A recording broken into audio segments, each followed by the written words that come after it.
¿Sabía usted que los predicadores itinerantes en la iglesia primitiva eran los maestros y profetas? Los predicadores viajantes encargados de predicar en las diferentes iglesias, repito, eran los maestros y profetas. Ello nos los aclara la Didachet o Didayet, o la enseñanza de los 12 apóstoles. La Didayet data aproximadamente del año 100 después de Cristo, pero la fecha de composición va de alrededor del año 70 a los años 96 al 98, siempre anterior al siglo II. El documento cristiano de los primeros tiempos, llamado Didachet, se apoya fuertemente en el Evangelio según San Mateo. Es así llamado porque reclama fomentar el progreso de la enseñanza del Señor, Didachet, a los gentiles mediante los 12 apóstoles. La Didachet mantenía en su mayor pureza las enseñanzas por estar directamente conectada, a su vez, a las instrucciones que recibieron directamente de los apóstoles. El orden profético itinerante no había sido desplazado todavía por el ministerio de los evangelistas y por el ministerio localizado permanente como el pastor, sino que existían el uno al lado del otro, como durante la vida de Pablo, Efesios 4:11, y él mismo constituyó unos apóstoles, a otros profetas, a otros evangelistas, a otros pastores y maestros. Primera de Corintios 12:28, y a unos puso Dios en la iglesia, primeramente apóstoles, luego profetas, lo tercero maestros, luego los que hacen milagros, después los que sanan, los que ayudan, los que administran, los que tienen don de lenguas. Veamos un ejemplo. Dice en la Didachet, en el capítulo 11, titulado Apóstoles y Profetas, cito: primero, a todo aquel que venga y enseñe todas estas cosas que se han dicho antes, recibidle. Segundo, pero si el maestro mismo se extravía y enseña doctrina diferente para la destrucción de estas cosas, no le escuchéis. Pero si es para el aumento de la justicia y el conocimiento del Señor, recibidle como al Señor. Fin de la cita. La importancia de los profetas en la iglesia primitiva fue extraordinaria. Ellos fueron, sin duda, después de los apóstoles, los ministros más respetados de la palabra. Hermas, que fue también profeta, escribe en El Pastor, mandamiento 11, verso 88, cómo se ha de distinguir el verdadero del falso profeta. La profecía debió de ser una de las formas de la primitiva predicación y enseñanza. Repito, la profecía debió de ser una de las formas de la primitiva predicación y enseñanza, tan antigua como la homilia o plática común. En el capítulo 13 de la Didachet, titulado Sustento de profetas y maestros, dice, cito, primero, pero todo profeta verdadero que desee establecerse entre vosotros es digno de su comida. Hace referencia a 1 Corintios capítulo 9, versos 13 y 14. Segundo, de la misma manera, un verdadero maestro es también digno como el obrero de su comida.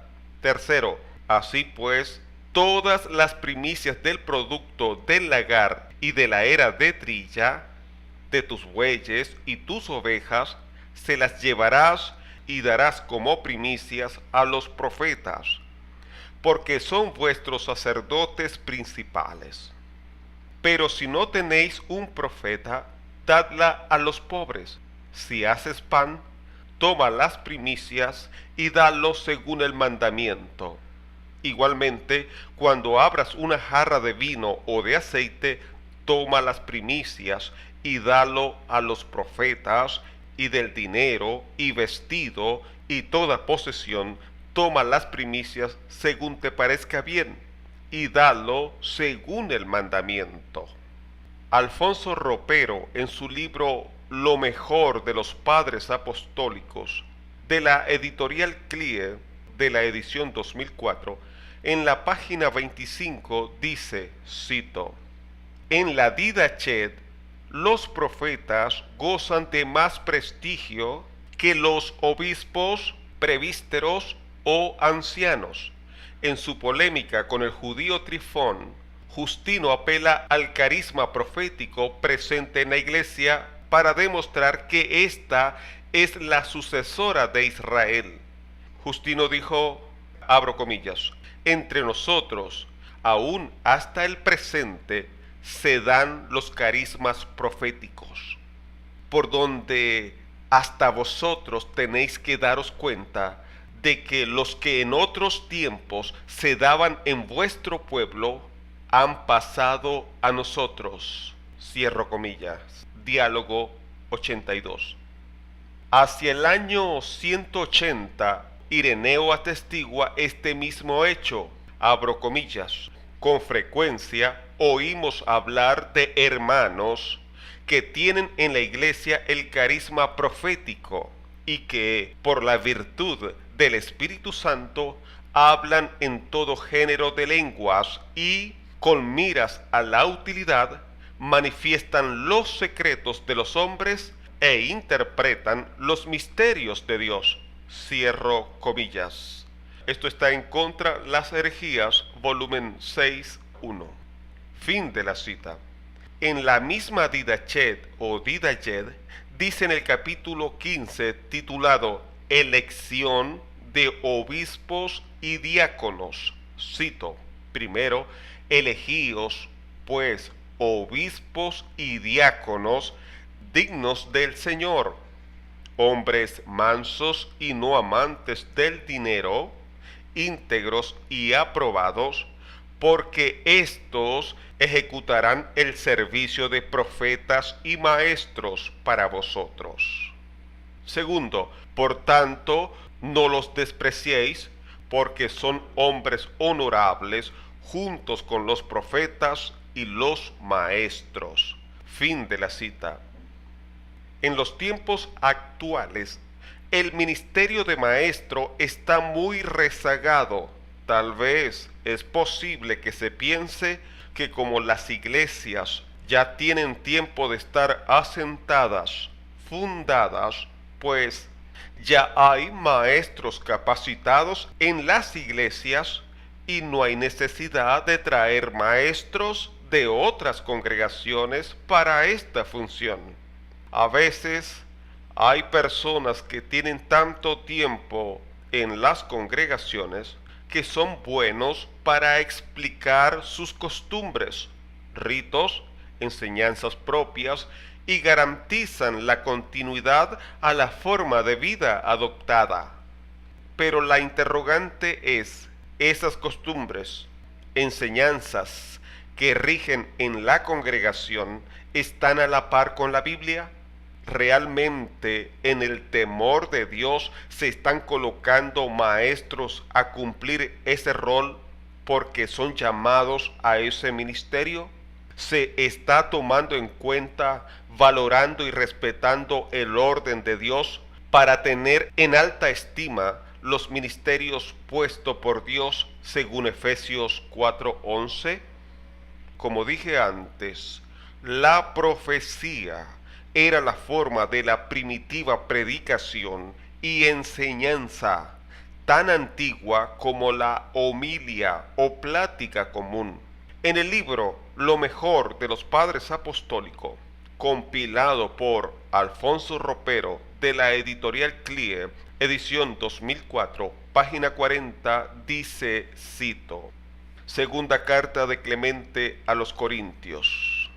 Este escrito, su composición, debió tener lugar en la primera mitad del siglo II, probablemente entre los años 120 a 150 después de Cristo.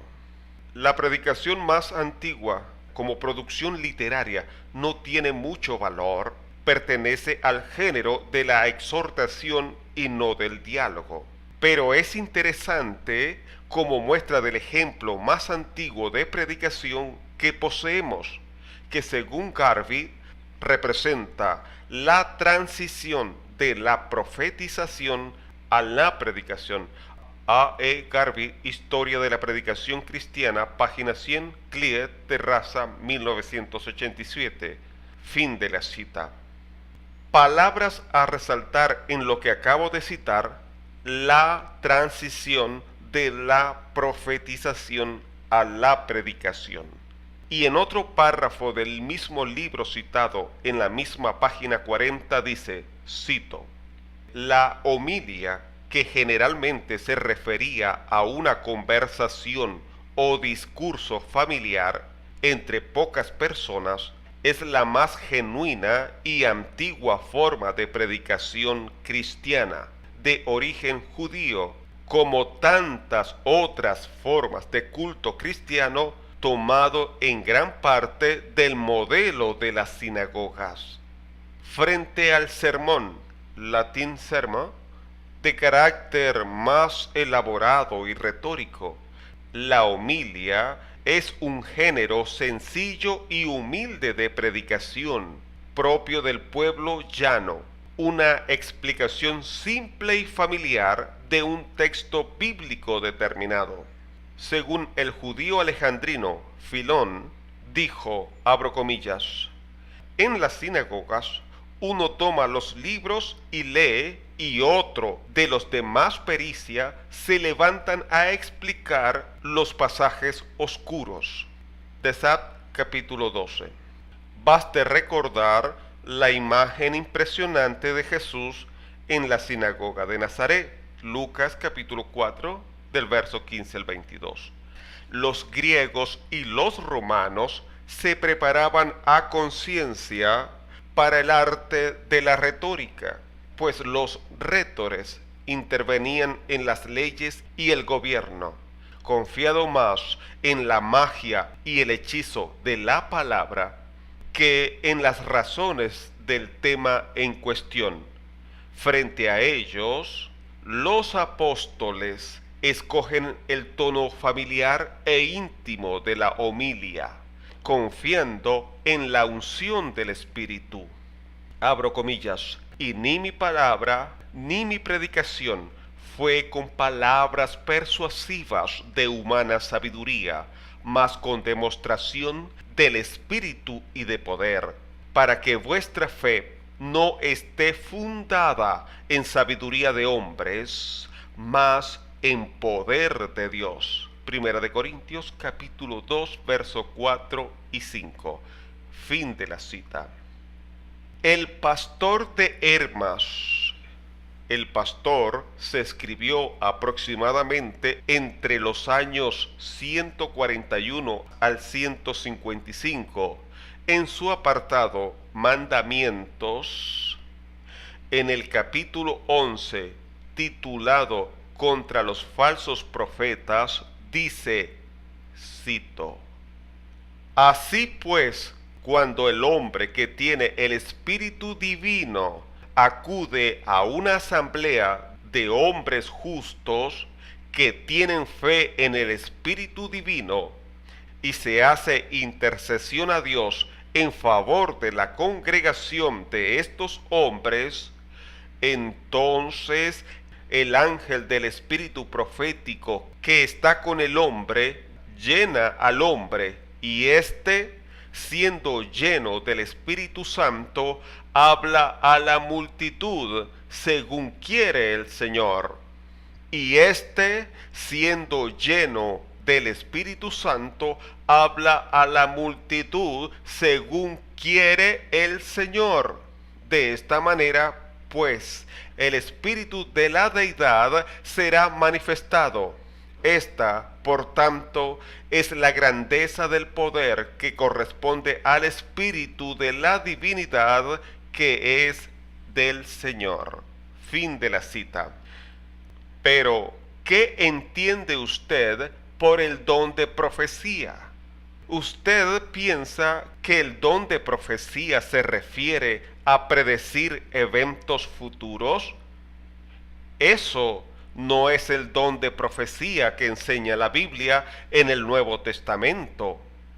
Como uno de los 9 dones, según Primera de Corintios, capítulo 12. Predecir eventos futuros y estado de alguien o algo son los dones de palabra de sabiduría y palabra de ciencia. Los dones de revelación son 3: don de palabra de sabiduría, don de palabra de ciencia y don de discernimiento de espíritu. Y estos dones tratan especialmente sobre el ministerio del profeta, generalmente. Pero el don de profecía está incluido en los dones de inspiración, que también son 3: don de profecía, don de hablar en lenguas y don de interpretación de lenguas. Y la iglesia primitiva predicaba por el don de profecía, no por el ministerio de profeta. Primera de Corintios capítulo 14 verso 1 nos confirma: seguid el amor y procurad los dones espirituales, pero sobre todo que profeticéis. Y en la profecía existe, según Primera de Corintios capítulo 14 verso 3, pero el que profetiza habla a los hombres para edificación, exhortación y consolación. Le doy un pequeño ejemplo del don de profecía. Proverbios capítulo 31, verso 1 al 9. Palabras del rey Lemuel. La profecía con que le enseñó su madre. ¿Qué, hijo mío? ¿Y qué, hijo de mi vientre? ¿Y qué, hijo de mis deseos? No des a las mujeres tu fuerza, ni tus caminos a lo que destruye a los reyes. No es de los reyes, oh Lemuel, no es de los reyes beber vino, ni de los príncipes la sidra. No sea que bebiendo olviden la ley y perviertan el derecho de todos los afligidos. Dad la sidra al desfallecido y el vino a los de amargado ánimo. Beban y olvídense de su necesidad, y de su miseria no se acuerden más. Abre tu boca por el mudo en el juicio de todos los desvalidos. Abre tu boca, juzga con justicia, y defiende la causa del pobre y del menesteroso. Lo que hemos leído en el capítulo 31 de Proverbios, ¿hay alguna predicción de algún evento futuro? Pregunto. Le respondo, no la hay. Pero vemos que en esa profecía como inspiración se enseña. ¿O podemos negar que no sea una enseñanza la profecía de Proverbios 31? Primera de Corintios 14, 31. Porque podéis profetizar todos uno por uno, para que todos aprendan y todos sean exhortados. Pablo, inspirado por el Señor, da anuencia, aprobación, que todos pueden profetizar uno por uno, y en ello se aprende, hay enseñanza y hay exhortación, corrección y confirmación. Pero, ¿quiénes son esos todos que dice Pablo?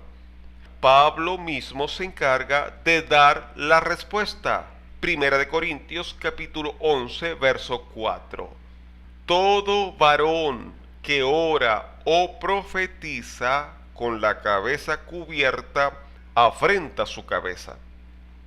Primera de Corintios 11:5 dice, pero toda mujer que ora o profetiza con la cabeza descubierta afrenta su cabeza. También nos revela Hechos 21:9 que las hijas de Felipe el evangelista profetizaban. Ese todo que pueden profetizar uno por uno son todo varón y toda mujer. Pero ¿en qué lugar es que generalmente se da la profecía? Observe, 1 de Corintios capítulo 14, versos 23 al 25.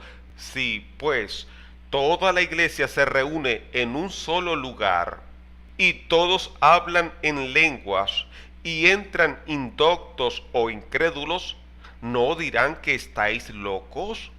Pero si todos profetizan y entra algún incrédulo o indocto, por todos es convencido, por todos es juzgado.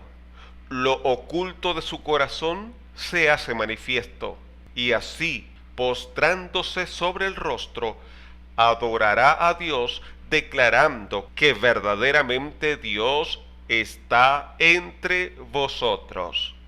Entonces la profecía, que era la forma predominante, habitual, normal de predicar, era realizado tanto por el varón como la hembra, y tenía que ser en el lugar donde se congregaba la iglesia. No era un lugar para los no creyentes. Primera de Corintios 14, 21 y 22 dice, en la ley está escrito, en otras lenguas y con otros labios hablaré a este pueblo, ni aun así me oirán, dice el Señor. Así que las lenguas son por señal, no a los creyentes, sino a los incrédulos. Pero la profecía no a los incrédulos, sino a los creyentes. Repito esta parte. Pero la profecía no a los incrédulos, sino a los creyentes.